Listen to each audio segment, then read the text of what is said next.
চিন্ময় কৃষ্ণ দাসের কর্মকাণ্ডকে ব্যক্তিগত হিসেবে দেখছে সরকার। ইসকন নিষিদ্ধ প্রসঙ্গে কথা জানিয়েছেন পরিবেশ উপদেষ্টা।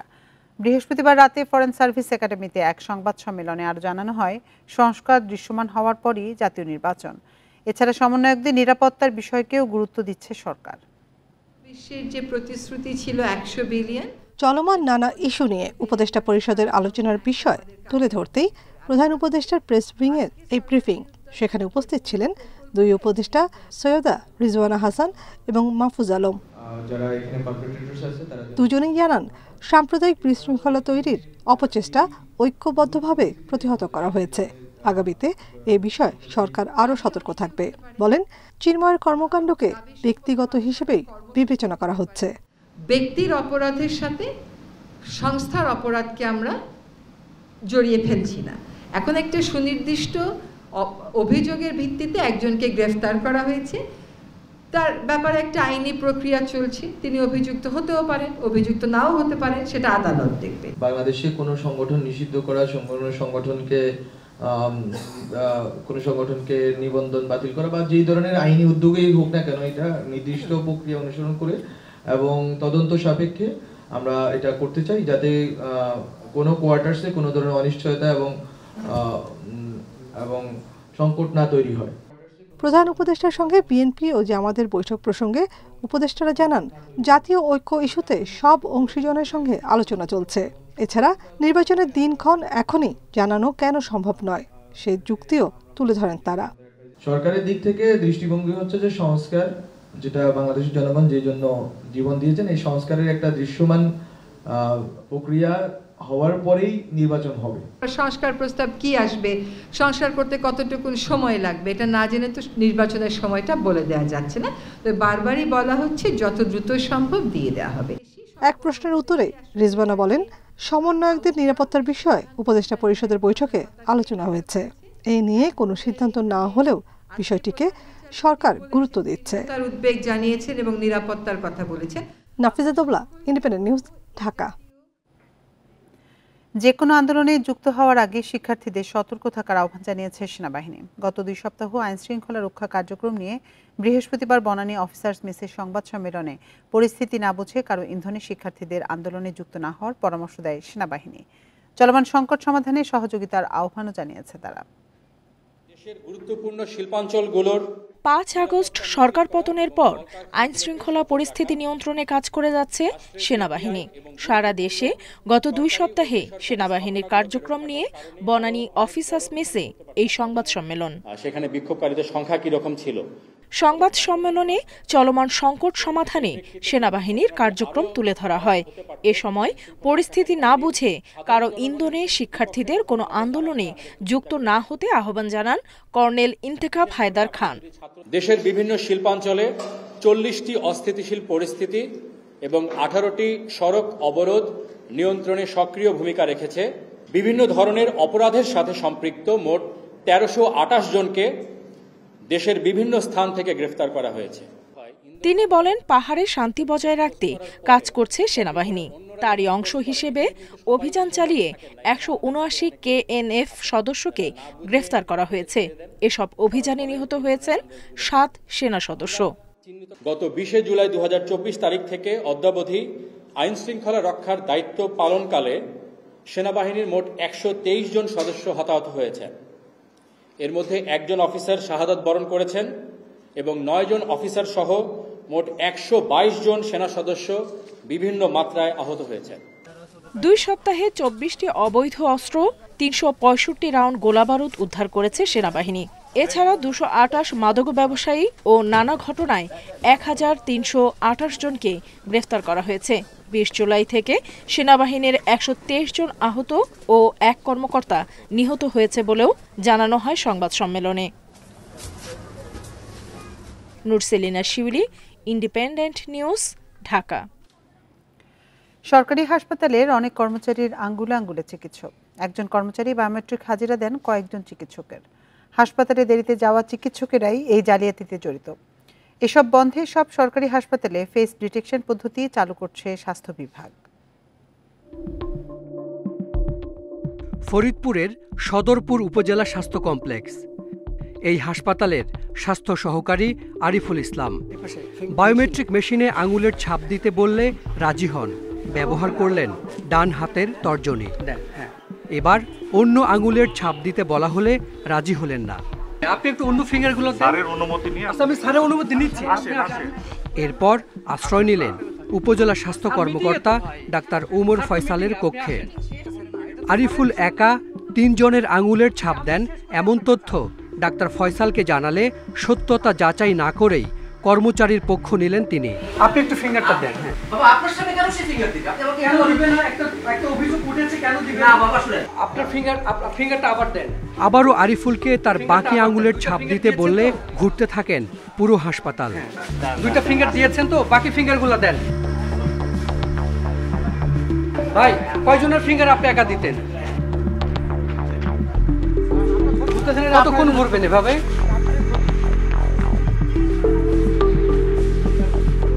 আপনি একটু ফিঙ্গারটা দেন, চলেন। এক পর্যায়ে হাসপাতাল থেকে সটকে পড়েন আরিফুল। আপনি চলে যাচ্ছেন কেন? ডাক্তার উমর ফয়সাল ও তার স্ত্রী ডাক্তার রেজিনা সুলতানার হয়ে প্রতিদিন সকাল 9টার মধ্যেই ফিঙ্গার দেন আরিফুল। এই 2 চিকিৎসকের নামে তার 2টি আঙুল বায়োমেট্রিক মেশিনে রেজিস্ট্রেশন করা। আপনি হাসপাতালে এসেছেন কখন আজকে? আমি তো রোগী, আমি তো ছিলাম। আপনি আমার সাথে কথা বলেন, মানে আপনি এভাবে আমার ইয়া করতে পারেন না।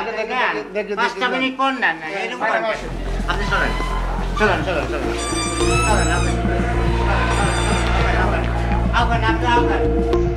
এদিকে ডাক্তার ফয়সাল তার নিজের বিরুদ্ধে ওঠা অভিযোগের তদন্ত করতে চান নিজেই। এটা হচ্ছে তদন্তের বিষয় রয়েছে, যেহেতু এটা তদন্ত করে দেখা লাগবে, আপনি আমাকে জানিয়েছেন, আমাকে একটু টাইম দিতে হবে, আমি তাকে তদন্ত করব, দেখব। বায়োমেট্রিক মেশিনের সামনে 2টি সিসি ক্যামেরা আছে। ফুটেজ দেখতে চাইলে শুরু হয় টালবাহানা, সরিয়ে ফেলা হয় হার্ড ডিস্ক। সিসিটিভি চালু আছে তো? হ্যাঁ, চালু আছে। ফুটেজ দেখতে হলে আপনার লাগবে, আপনার ওই রাউটার লাগবে, সেটা তো নাই আমার এখন। আমরা সিসিটিভি ফুটেজটা কি আজকে পেতে পারি? না, আজকে আমি আপনাকে প্রোভাইড করব না। পরের দিন ফুটেজ চাইলে খবর প্রচার না করার প্রস্তাব দেন ডাক্তার ফয়সাল। আপনি ফুটেজ সরিয়েছেন, এটা ইম্পর্টেন্ট না। আমি আপনাকে বলি শুনেন, আপনি এখন এসব বলে তো লাভ নাই। আমি বলি শুনেন, আপনার কি করতে হবে সেটা বলেন, সেটা আমি করে দিব, অসুবিধা। ঠিক আছে? স্বাস্থ্য অধিদপ্তরের সার্ভারে দেখা যায় ডাক্তার ফয়সাল, রেজিনা সুলতানা ও আরিফুলের হাজিরার মধ্যে ব্যবধান মাত্র কয়েক সেকেন্ড। অক্টোবরের 21 দিনের মধ্যে 17 দিনই 10 সেকেন্ডের মধ্যে ফিঙ্গার দিয়েছেন এই 3 জন।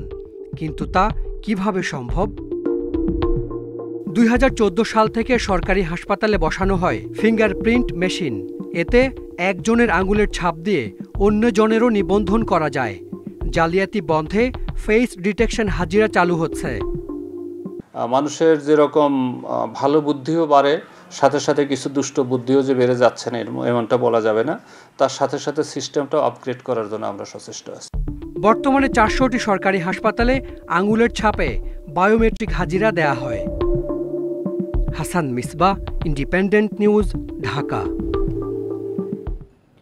22,500 কোটি টাকা ছাপিয়ে 6টি দুর্বল ব্যাংককে তারল্য সহায়তা দিয়েছে বাংলাদেশ ব্যাংক। বৃহস্পতিবার বিকেলে এক ব্রিফিংয়ে একথা জানিয়েছেন গভর্নর আহসান এইচ মনসুর।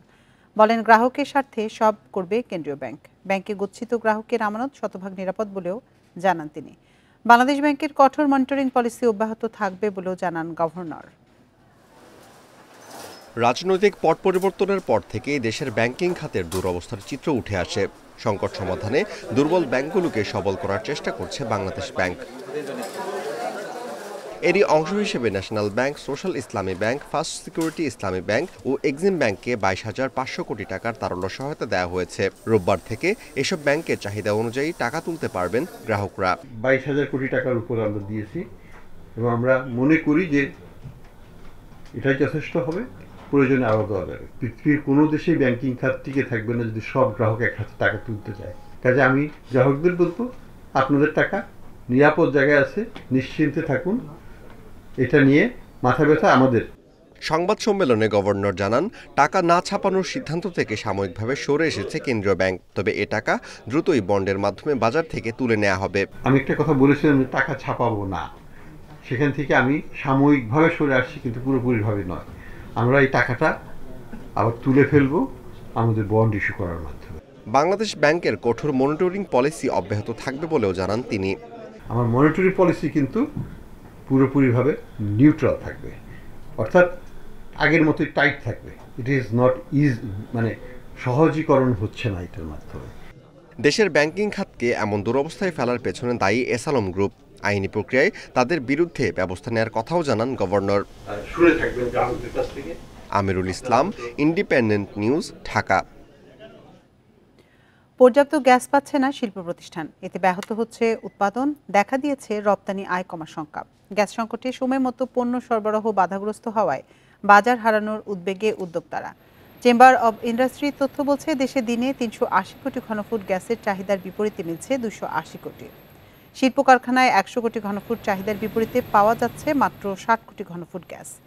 এদিকে গ্যাস সংকটে গত ৯ মাসে দেশে প্রায় ২০০ কারখানা বন্ধ হয়েছে। অন্যদিকে অবৈধ সংযোগের মাধ্যমে চুরি হচ্ছে প্রায় ১০% গ্যাস। এই অবস্থায় শিল্প খাতে সংকট কাটাতে নিরবচ্ছিন্ন গ্যাস সরবরাহের দাবি করছেন ব্যবসায়ীরা।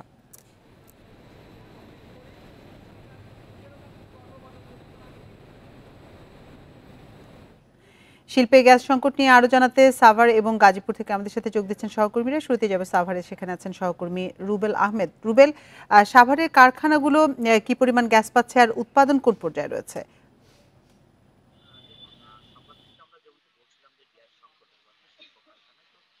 শিল্প কারখানায় গ্যাস সংকটের বিষয়টি যে নতুন তেমনটা কিন্তু নয়। আমরা কিন্তু গত কয়েক বছর ধরেই দেখতে পাচ্ছি যে শিল্প কারখানায় যে পর্যাপ্ত পরিমাণ যে গ্যাসের চাহিদা রয়েছে, সেই পর্যাপ্ত পরিমাণ গ্যাস কিন্তু কলকারখানা মালিকরা পাচ্ছে না বলে আমাদের কাছে দীর্ঘদিন বিভিন্ন সময় কিন্তু তারা অভিযোগ করেছেন, এবং এই গ্যাস সংকটের কারণে তাদের যে উৎপাদন সেটি কিন্তু ব্যাহত হচ্ছে। কোনো কোনো ক্ষেত্রে কিন্তু শিল্প মালিকরা বা এই খাতের সাথে যারা সংশ্লিষ্ট রয়েছেন তারা বলছেন যে গ্যাস সংকটের কারণে তাদের যে শিপমেন্টের যে যথাযথ তারিখ রয়েছে সেই শিপমেন্টে কিন্তু অনেক সময় বাতিল করতে হয়েছে। দিনের বেলা যেমন গ্যাস সংকট থাকে, যার কারণে আমরা দেখতে পেয়েছি কলকারখানার উৎপাদন সচল রাখার স্বার্থে কলকারখানা মালিকরা কিন্তু ফরওয়ার্ড ভ্যানে করে একাধিক সিলিন্ডার ভর্তি করে সিএনজি স্টেশন থেকে, যে সিএনজি স্টেশন থেকে গ্যাস পাম্পগুলো এই গাড়িগুলোতে গ্যাস সরবরাহ করা, সেখান থেকে কিন্তু তারা সারা রাত ব্যাপী কিন্তু এই সিলিন্ডারে করে কিন্তু গ্যাস দিয়ে কিন্তু তারা মজুত করে, এবং সকালবেলা কিন্তু তাদের শিল্প কারখানাতে যে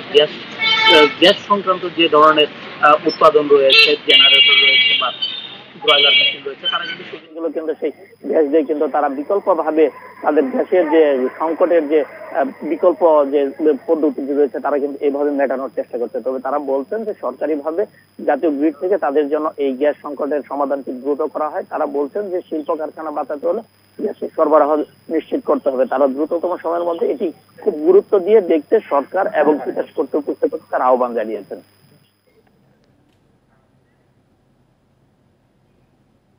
রুবেল, আপনার সাথেই থাকুন। এবার আমরা যাব গাজীপুরে, সেখানে আছেন আমাদের সহকর্মী আবুল হাসান।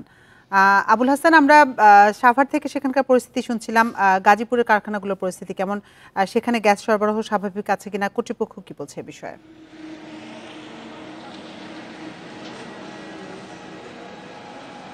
দেখুন, গাজীপুরে ৫,০০০-এর মতো কারখানা রয়েছে এবং এগুলোর মধ্যে বেশিরভাগ কিন্তু তৈরি পোশাক কারখানা এবং কিছু সিরামিক কারখানা রয়েছে। আমরা শিল্প মালিকদের সঙ্গে কথা বলেছিলাম, তারা যেটি জানিয়েছেন যে গাজীপুরে বর্তমানে যে শিল্প এলাকা রয়েছে, বিশেষ করে টঙ্গী, গাজীপুর সদর, কোনাবাড়ি, শফিপুর, এসব এলাকাতে কিন্তু গ্যাসের চাপ অনেক কম রয়েছে। তারা বলছেন যেখানে গ্যাসের চাপ 15 PSI থাকার কথা একটি মেশিন চালাতে, সেখানে কিন্তু 3 থেকে 4 PSI গ্যাস রয়েছে বলে কারখানা মালিকরা অভিযোগ করছেন।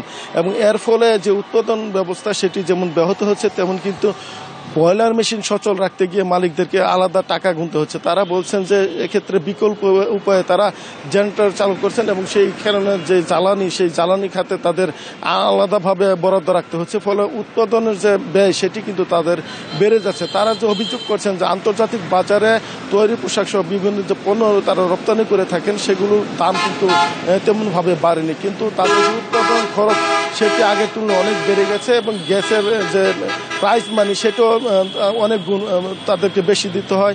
এছাড়া বিদ্যুতের দামও বাড়ানো হয়েছে, ফলে তারা কিন্তু জ্বালানি খাতে একটি বিরাট অঙ্কের টাকা এখানে উৎপাদন করতে গিয়ে ব্যয় করে ফেলেন। ফলে তারা আশা করছেন যে এখন যে সমস্যাটা রয়েছে এটি যদি দ্রুত সমাধান করা যায় তাহলে তারা শতভাগ উৎপাদন প্রক্রিয়ায় ফিরতে পারবেন এবং কারখানাগুলো সচল রাখলে তারা শিপমেন্টগুলো সময় মতো দিতে পারবেন এবং বায়ারদের যারা অর্ডার করেছিলেন আন্তর্জাতিক ক্রেতা তাদেরকেও তারা সময় মতো পণ্য ডেলিভারি দিতে পারবেন বলে মালিকরা বলছেন। এবং এক্ষেত্রে সরকার এবং তিতাসের তারা সহযোগিতা কামনা করছেন। আমরা এই বিষয়টি নিয়ে তিতাস গ্যাসের একজন কর্মকর্তার সঙ্গে কথা বলছিলাম। তিনি বলছেন যে গত কয়েকদিন ধরে গাজীপুরে গ্যাসের চাপ কম রয়েছে, এছাড়া শীতকালীন সময় কিছুটা সমস্যা হয়। তিনি বলছেন যে এর মধ্যে তারা অবৈধ যে গ্যাস সংযোগ সেগুলো উচ্ছেদের ব্যাপারে অভিযান পরিচালনা করছেন এবং এই যে গ্যাসের লাইনের যে সরবরাহ সেটি যেন ঠিক থাকে সেই ব্যাপারে তারা উদ্যোগ নিয়েছেন বলে তিনি আমাদেরকে জানিয়েছেন এবং তিনি আশা করছেন অল্প কয়েকদিনের ভিতরে এই পরিস্থিতির কিছুটা উন্নতি হবে। এই ছিল গাজীপুরের গ্যাস নিয়ে সর্বশেষ পরিস্থিতি। সাভার এবং গাজীপুর থেকে গ্যাস সংকটের সবশেষ তথ্য জানাচ্ছিলেন আমাদের সহকর্মীরা। পর্যাপ্ত ডলার ও গ্যাস সংকটে হুমকিতে দেশের সিরামিক খাত। এ খাতে প্রতিষ্ঠানগুলোর উৎপাদন কমে গেছে অর্ধেকের বেশি। এতে দৈনিক ক্ষতির পরিমাণ প্রায় 20 কোটি টাকা। লোকসানে পড়ে ব্যবসা গুটিয়ে নিচ্ছেন অনেক উদ্যোক্তা। শিল্পকে টিকিয়ে রাখতে সরকারকে কার্যকরী পদক্ষেপ নেওয়ার তাগিদ দিচ্ছেন বিশেষজ্ঞরা। সিরামিক খাতে দেশি বিদেশি বিনিয়োগ প্রায় 17,000 কোটি টাকা। যদিও দীর্ঘদিন ধরে গ্যাস সংকটে হুমকির মুখে পড়েছে এই খাত। পূর্ণ সক্ষমতা ব্যবহার করতে না পারায় এ খাতের 70টি প্রতিষ্ঠানের 50% উৎপাদন ব্যাহত হচ্ছে। ঢাকা, গাজীপুর, ময়মনসিংহ ও নরসিংদীতে 25টির মতো সিরামিক কারখানায় গত কয়েক মাস ধরে পর্যাপ্ত গ্যাস নেই। পণ্যের গুণগত মান ধরে রাখতে সিরামিক কারখানাগুলোতে সাধারণত প্রতি বর্গ ইঞ্চিতে 15 পাউন্ড গ্যাসের চাপের প্রয়োজন হয়। পাওয়া যাচ্ছে এর অর্ধেক। অন্যদিকে আন্তর্জাতিক বাজারে কাঁচামালের দামও বেড়েছে 40% পর্যন্ত। ফলে নানামুখী সংকটে ব্যবসা চালাতে হিমশিম খাচ্ছেন উদ্যোক্তারা। ফ্যাক্টরিগুলো বন্ধ আছে, 50% প্রোডাকশন কমিয়ে দিয়েছে, কিন্তু সেটা আমরা মেনে নিচ্ছি। কিন্তু কতদিন এটা চলবে?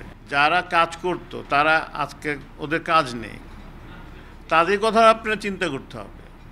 আমরা যারা আমরা বলতেছি আমরা মালিক, আসলে তো আমরা মালিক না, আমরা ব্যাংক থেকে টাকা নিয়েছি। আমরা আসলে দিনকে দিন ঋণগ্রস্ত হচ্ছি। এদিকে ডলার সংকটে ঋণপত্র খুলতে ব্যাংকে ব্যাংকে ঘুরতে হচ্ছে উদ্যোক্তাদের। তাই এখাতে পর্যাপ্ত জ্বালানি ও ডলার সরবরাহ নিশ্চিতে নতুন নীতিমালা তৈরি করে আর্থিক সহায়তা দেওয়ার পরামর্শ দিচ্ছেন বিশ্লেষকরা। ন্যাচারাল গ্যাসটা এটা একটা আমরা যেটাকে বলি র মেটেরিয়াল, র মেটেরিয়াল। সো র মেটেরিয়াল প্লাস এনার্জি, তার মানে এটা সাংঘাতিক ইম্পর্টেন্ট তাদের জন্য। সরকার তাদেরকে গ্যারেন্টি দিয়েছিল তাদেরকে গ্যাস দেবে, তখন এখন একটা সরকারের দায়িত্ব থেকে যায় যে এগুলাকে, এই ইন্ডাস্ট্রিগুলোকে কিভাবে বাঁচানো যায়। 2024-25 অর্থ বছরের 4 মাসে সিরামিক খাতে রপ্তানি হয়েছে $1,24,00,000 মতো। আগের অর্থ বছরের একই সময়ের তুলনায় যা 6% বেশি। Amirul Islam, independent news, Dhaka. জ্বর, কাশি ও ডায়রিয়ায় আক্রান্ত শিশু রোগী বেড়েছে আবহাওয়া পরিবর্তনের এ মৌসুমে। শিশু হাসপাতালে বহির্বিভাগে চিকিৎসা নেওয়া রোগীর এ হার অন্য সময়ের তুলনায় প্রায় দ্বিগুণ।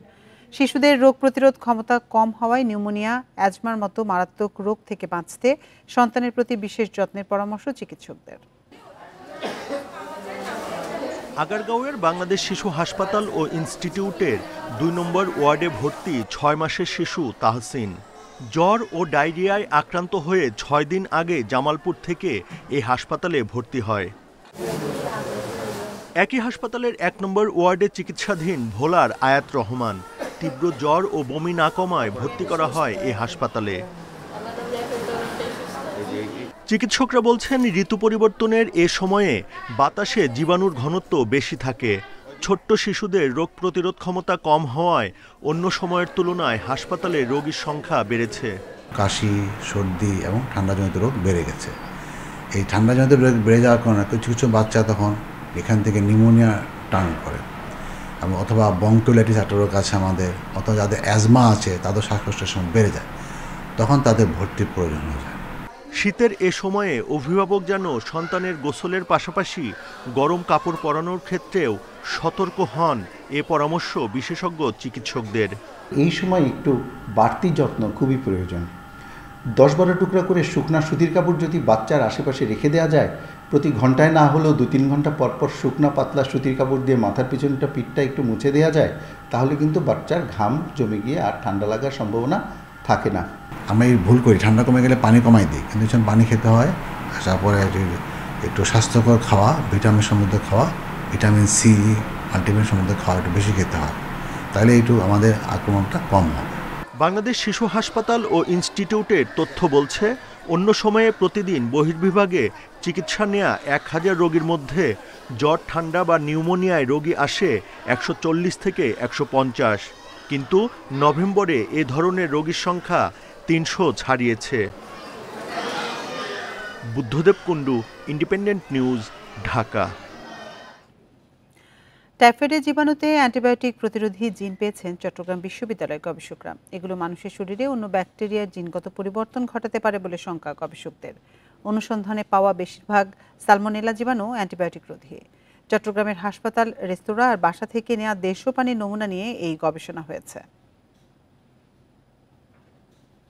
খাবার পানিতে জীবাণু শনাক্তে 2022 সাল থেকে গবেষণা শুরু করেন চট্টগ্রাম বিশ্ববিদ্যালয়ের শিক্ষক শিক্ষার্থীরা। এরই অংশ হিসেবে বিশ্ববিদ্যালয় এবং শহরের 150টি উৎস থেকে নমুনা নেওয়া হয়। এর মধ্যে 8টিতে টাইফয়েডের সালমোনেলা টাইপি জীবাণু পাওয়া যায়। এসব জীবাণুর 87 ভাগই বিভিন্ন ধরনের অ্যান্টিবায়োটিক রোধী। গবেষকরা জানান, বেশিরভাগ নমুনায় 4 ধরনের অ্যান্টিবায়োটিক প্রতিরোধী জিন শনাক্ত করেছেন তারা। এগুলো মানুষের শরীরে ঢুকলে অন্য ব্যাকটেরিয়াকেও জিনগত পরিবর্তন ঘটাতে পারে। ফিজিওলজিক্যাল সিস্টেমে অ্যান্টিবায়োটিক রেজিস্ট্যান্ট জিন ঢুকে যেতে পারে, যেটা খুবই কনসার্নিং, কারণ মানুষ তো পানি পান করছে, তার মাধ্যমে এই জিনগুলো ঢুকে যাচ্ছে আমাদের শরীরের মধ্যে। কোনো না কোনো সময়ে হয়তো আমাদের জেনেটিক লেভেলে অনেক বড় ধরনের পরিবর্তন চলে আসতে পারে এই কন্টামিনেশনের ফলে। চিকিৎসকরা বলছেন, বিশেষ প্রক্রিয়ায় পানি বিশুদ্ধ করা ছাড়া এসব জীবাণু দূর করা সম্ভব নয়। এছাড়া নতুন ওষুধ নিয়েও কাজ করছেন গবেষকরা। 100 ডিগ্রি সেন্টিগ্রেডে 1 ঘন্টা ধরে পানি ফুটানো, আর একটা হচ্ছে যদি আমাদের সামর্থ্য থেকে রিভার্স অসমোসিস অথবা আরও প্লান্ট, যেটা এটার মাধ্যমে আমরা ওই জীবাণুটাকে ফিল্টার করে আমরা খেতে পারি। এই বের হওয়ার সবচেয়ে বড় সমাধান হচ্ছে এমন ড্রাগ নিয়ে আসা যেটা হয়তো রেজিস্ট্যান্স ডেভেলপমেন্ট হবে না, সেটা হতে পারে প্রোবায়োটিক। আমরা আমাদের ল্যাবে ইনশাআল্লাহ শুরু করেছি প্রোবায়োটিকের কাজ। আমি আশাবাদী হয়তো আপনাদের কিছু ভালো রেজাল্ট দিতে পারবো। এই গবেষণায় যুক্ত রয়েছেন জৈব প্রযুক্তি বিভাগের 2 শিক্ষক ও 2 শিক্ষার্থী। এতে অর্থায়ন করেছে চট্টগ্রাম বিশ্ববিদ্যালয়ের গবেষণা সেল।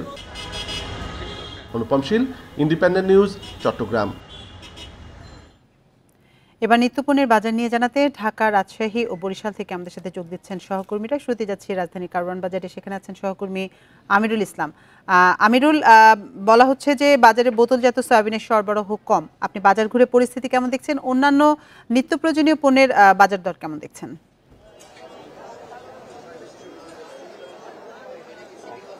আমি বর্তমানে সবজির বাজারে অবস্থান করছি এবং সবজির বাজারে কিন্তু আজকে সবজির সরবরাহ অনেকটাই বেশি দেখতে পাচ্ছি। আজকে আমি সবজির যে ফুলকপি রয়েছে সেটির দাম আজকে 70 টাকায় বিক্রি হতে দেখেছি। তাছাড়া গাজর, শিম, তারপর বেগুনের মূল্য আমি অনেক বেশি দেখেছি।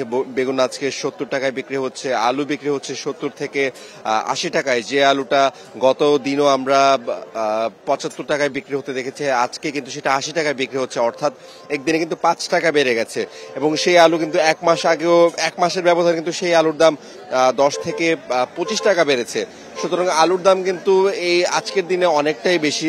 তাছাড়া তেলের দামের কথা যদি বলি, তেল কিন্তু গত 1 মাস ধরে কিন্তু তেলের দাম অনেকটা বাড়তি ছিল, তারপর কিন্তু 10% শুল্ক কমানো হয়েছে, সেই 5% শুল্ক কমানো হয়েছে, কিন্তু তাতে কিন্তু দাম 2 থেকে 4 টাকা কমলেও আজকে কিন্তু সেই তেলের দাম কিন্তু তেলের সরবরাহ কিন্তু অনেকটাই কম।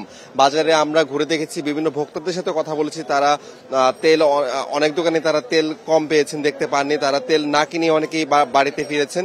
তো আমরা এই ব্যাপারে আমরা বিক্রেতাদের সাথে কথা বলেছি, তারা বলছেন যে তেলের সরবরাহ কম হওয়ার কারণটা তারা নিজেও বলতে পারছেন না। তারা বিভিন্ন যে কোম্পানি রয়েছে তাদের সাথে কথা বলেছেন, তাদের সাথে কথা বলেও কোনো উত্তর পাননি। আর অন্যদিকে আমি আজকে চালের বাজারেও ঘুরেছি, চালের বাজারে ঘুরে দেখতে পেলাম যে প্রায় 1 মাস পরে চালের দাম প্রায় 2 থেকে 4 টাকা কমেছে, যেটা কিন্তু ভোক্তাদের জন্য অনেকটাই স্বস্তির ব্যাপার। কারণ আমরা প্রায় 3 থেকে 4-5 মাস এরকম সময় ধরেই চালের বাজারে অস্বস্তি লক্ষ্য করছিলাম। সবশেষে কিন্তু চালের দাম অনেকটাই কমে গেছে। আমরা আজকে চালের দামে প্রায় 3 টাকার মতো মিনিকেট চাল মানে চিকন চালে আমরা কমতে দেখেছি, যেটা 70 থেকে 72 টাকায় বিক্রি হয়েছে, এবং মোটা চাল কিন্তু 50 থেকে 53 টাকায় বিক্রি হয়েছে। অর্থাৎ সব ধরনের চালের দামই কিন্তু 2 থেকে 4 টাকা কমেছে। আর ভোক্তাদের সাথে আরেকটা জিনিস কথা বলে যেটা জানা গেছে যে ভোক্তারা বলছেন যে শুধু শুল্ক কমিয়েই সবকিছু সমাধান করা যাবে না, বাজারের দিকেও কিন্তু লক্ষ্য রাখতে হবে, বাজারের মনিটরিং ব্যবস্থাও যথার্থ রাখতে হবে, পর্যাপ্ত রাখতে হবে। এই ছিল আমার কাছে সর্বশেষ। আমিরুল, আপনি সাথেই থাকুন। এবার আমরা যাব রাজশাহীতে, সেখানে আছেন আমাদের সহকর্মী মুস্তাফিজুর রহমান। মুস্তাফিজ, আমরা আমাদের সহকর্মী আমিরুলের কাছ থেকে রাজধানী বাজার পরিস্থিতি শুনছিলাম। রাজশাহীর বাজার পরিস্থিতি আপনি কেমন দেখছেন?